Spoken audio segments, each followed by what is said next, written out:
शेवगाव तालुक्याच्या बाळगव्हाण या ठिकाणी जिल्हा परिषद शाळेमध्ये 30 विद्यार्थ्यांना शिकवण्यासाठी 2 शिक्षक आहेत, परंतु एका शिक्षकाची पदोन्नती झाल्यामुळे गेल्या महिनाभरापासून एक शिक्षक 30 विद्यार्थ्यांना ज्ञानाचे धडे कशा पद्धतीने देत आहे हे शिक्षण विभागानं पाहणं महत्त्वाचं आहे।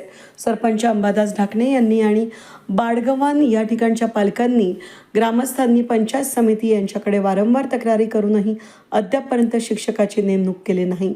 एक शिक्षक असून देखील तो BLO मतदार याद्यांचं काम करीत असल्यानं पर्यायानं विद्यार्थ्यांचं मोठं नुकसान होत असून 1ली ते 4थी पर्यंतच्या 30 विद्यार्थ्यांना एक शिक्षक कशा पद्धतीनं शिकवत असेल ही व्यथा असल्यामुळे पंचायत समितीनं लवकरात लवकर निर्णय घेऊन या ठिकाणी जिल्हा परिषद शाळेला एक शिक्षक देऊन न्याय मिळवून द्यावा, अन्यथा पालक आणि ग्रामस्थ सर्वच विद्यार्थी घेऊन पंचायत समितीमध्ये आंदोलन करणार असल्याचं पालकांनी आणि ग्रामस्थांनी सांगितलं आहे।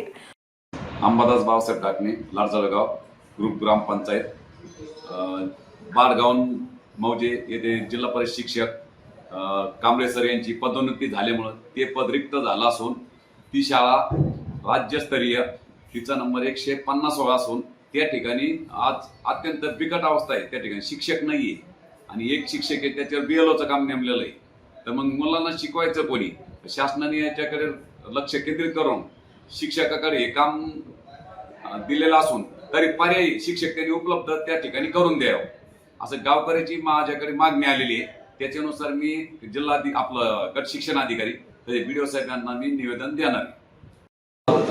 मौजे बाळगव्हाण ग्रामस्थ यांना त्यांनी जिल्हा परिषद प्राथमिक शाळा बाळगव्हाण येथील शिक्षक श्री कांबळे सर यांची पदोन्नती झाल्यामुळे ती जागा रिक्त झाल्याने त्या ठिकाणी शिक्षक नेमलेला नाही, तरी त्या शिक्षकाच्या जागेवर लवकरात लवकर नवीन शिक्षकाची नेमणूक करण्यात यावी, अन्यथा येणाऱ्या 8 दिवसात जर नेमणूक झाली नाही तर सर्व विद्यार्थ्यांसहित पालकांसहित आम्ही पंचायत समिती येथे आंदोलन करणार आहे।